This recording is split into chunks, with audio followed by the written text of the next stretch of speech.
Tu es Emmanuel, Emmanuel, mon ami, Emmanuel, mon ami.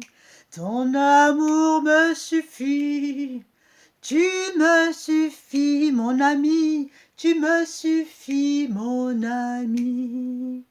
Emmanuel,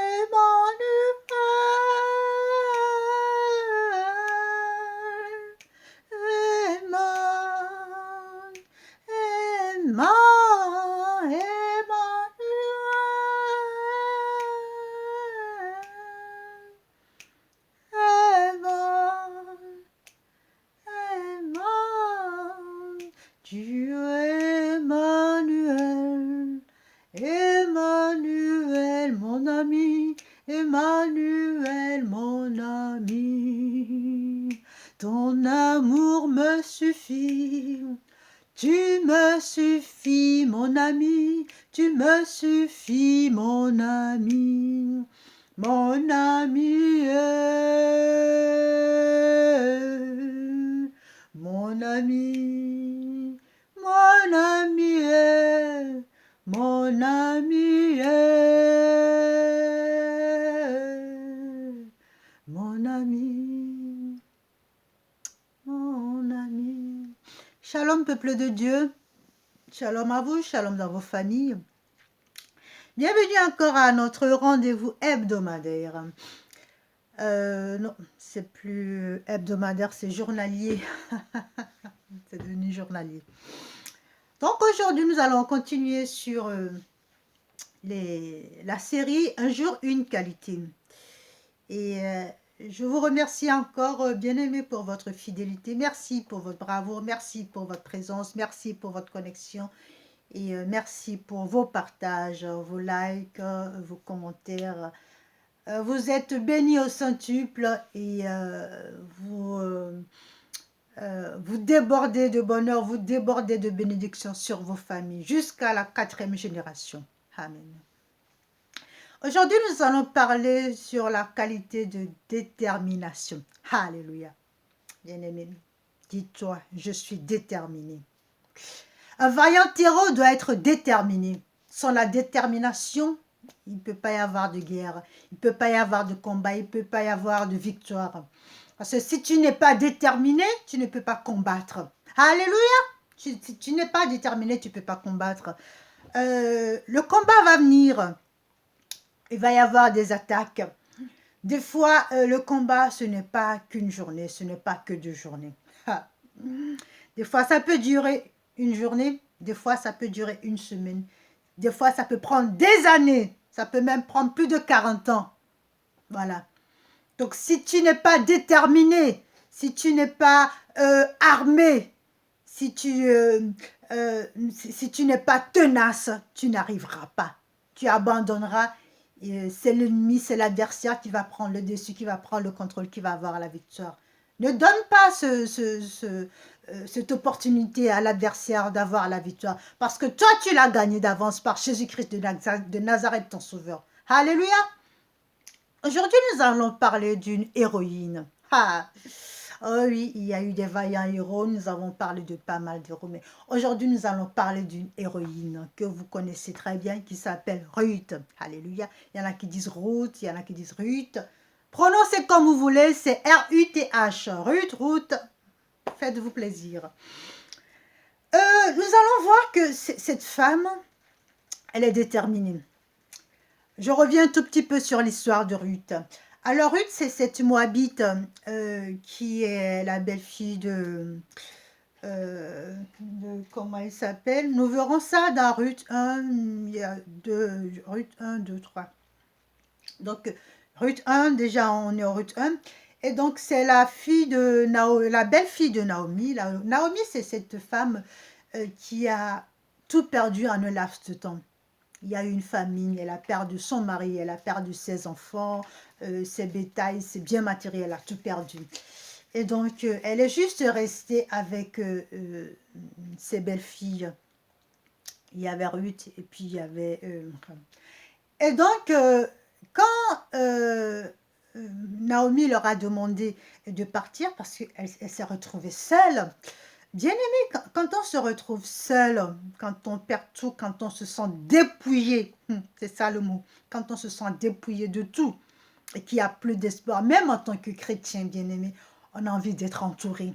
On a envie de voir nos proches, on a envie de, voilà, de sentir l'amour, on a envie que quelqu'un nous rassure, on a envie d'entendre quelqu'un nous dire ça ira, ne t'inquiète pas, juste la présence des fois, que rien que la présence, même si la personne ne te parle pas, rien que la présence, ça fait du bien. Mais Naomi, elle n'a pas cherché ça. Elle n'a pas été égoïste à ce point. Naomi, elle a dit à ses belles-filles, retournez chez vous, je vais rester seule. Alléluia. Mais ici, il ne s'agit pas de Naomi, il s'agit de Ruth. Quand Naomi a dit ça, elle avait deux belles-filles. Donc l'autre a dit, non, non, non, non, non, mais voilà, moi je vais retourner dans ma famille. Elle est tout de suite retournée dans sa famille. Mais Ruth a dit non. Euh, Naomi, tu parles, mais moi, je vais rester. Moi, je vais t'accompagner jusqu'au bout. Alléluia, ça s'appelle de la détermination. Il y en a qui vont me dire sûrement, c'est la compassion, c'est l'amour, c'est l'empathie. Oui, je dirais oui, il y a un peu de tout ça. Mais euh, le vrai déterminant, la vraie qualité, c'est la détermination. Si Naomi, si Ruth n'avait pas la détermination, elle n'irait pas jusqu'au bout avec Naomi. Elle a certainement vu une femme de l'au-delà de son apparence de femme. Elle a sûrement vu une belle personnalité, quelqu'un qui impactera son milieu, quelqu'un qui l'élèvera. Et elle a accepté, mais par-dessus tout, c'est la détermination, parce qu'elle a vécu avec Naomi, elle a vu tout ce que Naomi a traversé. Elle aurait pu dire, oh là là, celle-là, elle m'apporte la poisse, oh là, je ne vais même pas continuer avec, je vais tout de suite partir, parce que loin, il va y avoir encore la famille, je vais encore perdre les membres de ma famille, ce n'est pas possible, oh là là, avec elle, j'ai tout perdu. Elle n'a pas dit ça, elle était déterminée, elle a dit, oui, je te suivrai. Là où tu iras, j'irai. Alléluia. Même avec le Christ, bien-aimé, euh, certains disciples ont abandonné, ils n'ont pas eu ce discours, ils n'ont pas été assez déterminants, ils n'ont pas eu ce courage, ils n'ont pas eu cette détermination, cette force, cette ténacité. Mais Ruth, elle l'a eu. Et bien aimé, laisse-moi te dire que quand tu as la détermination que si tu arrives, au bout, il y a l'autorité. Tu as acquis de l'autorité. Et quand tu as acquis de l'autorité, ça t'élève. Alléluia. Détermination, autorité, élévation. C'est ça le schéma qu'on a en ce moment. Le trio gagnant. Quand tu es déterminé, ton Christ, ton Sauveur, il voit ça. Il voit que tu es déterminé, que tu es prêt à vaincre, que tu ne lâches pas le combat, que tu es derrière lui, que tu pries sans te lasser, et que tu veux combattre, tu veux avoir la victoire coûte que coûte. Sachant que lui, il a déjà remporté la victoire, tu es tenace. Ton Dieu, il ne te lâche pas. Qu'est-ce qu'il fait? Il te donne de l'autorité. Bien aimé, c'est quoi l'autorité? L'autorité, c'est cette force spirituelle qui t'élève. C'est une élévation, mais spirituelle. Cela veut dire que quand tu as de l'autorité, physiquement, ça ne se voit pas. Physiquement, tu n'es rien du tout. Quand tu as de l'autorité, tu es pauvre. Tu peux encore garder ton statut de pauvre, et rester dans ton HLM de pauvre, avoir ton salaire de pauvre, mais spirituellement, tu es une grande personne. Spirituellement, tu impactes ton milieu. Alors, laissez-moi vous raconter l'histoire de Ruth. Quand Ruth est allée chez Boaz, quand elle est allée dans ce champ pour glaner, Ruth, elle avait tellement de l'autorité qu'elle a impacté. Alléluia. Quand elle est arrivée dans le champ, regardez un petit peu le schéma. Elle est arrivée avec sa robe blanche, le jupon tout blanche qui pendait, avec sa queue de cheval qui pendait au vent. Elle est arrivée avec une allure chevalesque. Elle arrive avec son panier au dos, elle commence à fouiner, elle était derrière les moissonneuses, donc elle ramassait le blé derrière les moissonneuses, elle chantait en même temps, donc elle ramassait, elle mettait dans son panier, elle ramassait, elle mettait dans son panier, elle était déterminée, alléluia. Et Boaz, il a tout de suite remarqué, parce qu'elle dégageait quelque chose, elle dégageait l'autorité. Quand elle est arrivée là, tous les hommes, tous ceux qui avaient la moissonneuse s'est arrêté, se sont dit, waouh, là il y a quelqu'un qui est arrivé. Alléluia, c'est ce que ton Dieu veut faire avec toi, bien-aimé. Je prie en ce moment que ton Dieu te donne de l'autorité, que tu impactes le milieu dans lequel il t'envoie. Parce que tu as de la détermination, parce que tu as de la ténacité, parce que tu reçois cette autorité que ton Dieu te donne, forcément tu impactes ton milieu. Donc, qu'est-ce qu'elle a fait, Ruth? Elle a impacté son milieu. Donc, Boaz l'a vu, s'est dit, waouh, cette femme a de l'autorité. Forcément, je parie qu'elle a même ramassé plus que la moissonneuse. Et c'est elle-même qui est arrivée à diriger la moissonneuse, a dit, va là, moi je m'occupe de tout ce côté. Et elle a tout fait. Et il a dit, waouh, ça ce n'est pas possible. Bien aimé, quand tu as de la détermination, quand tu as de l'autorité, quand tu impactes ton milieu, ton Dieu, il te récompense automatiquement. Automatiquement, tu as une récompense, tu as du réconfort, tu as la gloire, tu as une élévation à la clé. La clé de tout ça, c'est l'élévation, bien aimé. Là, tu as l'élévation spirituelle, mais l'élévation physique aussi t'est réservée. Boaz était un roi, mais comment dire, il était riche, il avait tout. Il avait tout, bien matériel, physique, spirituel, il était beau, il avait tout. Et c'est ça qui était réservé à Ruth. Sachant que Ruth avait tout perdu. Il avait perdu mari, il avait perdu maison, il avait perdu bien matériel, enfant, il avait tout perdu. Et là, il a tout récupéré. Alléluia. Parce qu'elle était déterminée à suivre Naomi. Elle était déterminée à faire correctement ce travail dans ce champ. Elle aurait pu dire, oh là là, mais qu'est-ce que tu veux que j'aille faire dans ce champ? Moi, je reste à la maison. Elle était déterminée à faire ce travail correctement, avec ténacité dans ce champ. Bien-aimée, elle a été récompensée avec l'élévation. Elle a été à la cour du roi et le roi l'a pris pour femme. Boaz, bien-aimée. Quand tu es tenace, quand tu es déterminé, Dieu te lève.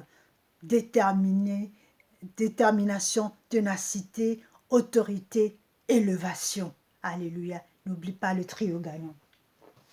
Aujourd'hui, nous allons voir le verset dans Job. Je vais vous le lire, c'est très intéressant. C'est Job 8, verset 1 à 7. Job 8, verset 1 à 7. Mais toi, si tu recherches Dieu, si tu implores la grâce du Tout-Puissant, si tu es sans reproche et droit, certainement alors il veillera sur toi et rétablira ta demeure qui abritera ta justice. Ta première condition semblera peu de choses, celle qui viendra par la suite sera bien plus grande. Alléluia. Retiens ce verset. Job 8, versets 5 à 8. Voilà. Job 8, versets 5 à 8. Ferme les yeux, nous allons prier. Père éternel, Dieu de gloire, Dieu de bonté, Dieu de miséricorde, nous te remercions encore intensément pour ce moment de partage, ce moment de convivial, ce moment de communion avec toi, Père. Merci infiniment pour ce trio gagnant. Merci, Père, de le graver dans notre mémoire, de le graver dans notre cœur. Merci de donner cette force, cette détermination qui nous poussera à te chercher, à venir à bout de nos adversaires avant d'abandonner, Père. Nous ne voulons pas abandonner avant, mais nous voulons abandonner après la victoire, après l'élévation, parce que nous savons qu'il y a l'élévation à la clé. Nous savons qu'il y a l'autorité à la clé. Nous savons qu'il y a la victoire à la clé, Père. Même si toi, tu as déjà remporté la victoire, nous nous réclamons, Père, cette élévation. Merci parce que tu as déjà combattu le bon combat. Merci parce que tu nous réserves un avenir meilleur que ce que nous avons connu. Oh oui, l'ancien derrière nous, le mauvais derrière nous, tout ce qui est pire est derrière nous, le meilleur est à venir. Merci Dieu de miséricorde, parce que tout ce que tu as prévu pour nous, c'est grandiose. Merci pour cette élévation qui arrive. Merci pour l'élévation qui arrive à tous ceux qui regardent cette vidéo. Merci parce que ta puissance, ta grande bénédiction est en train de descendre en ce moment et de pénétrer et de remplir de changer la destinée de tous ceux qui regardent cette vidéo. Gloire, louange, honneur à toi, Père, et que ton nom soit exaucé, que ta puissance, que ton onction soit élevée, soit exaltée. Remplis-nous de toi, Père. Gloire, louange, honneur à toi. Amen. Demeure béni, bien-aimé. Et n'oublie pas, Ismaël. Au revoir.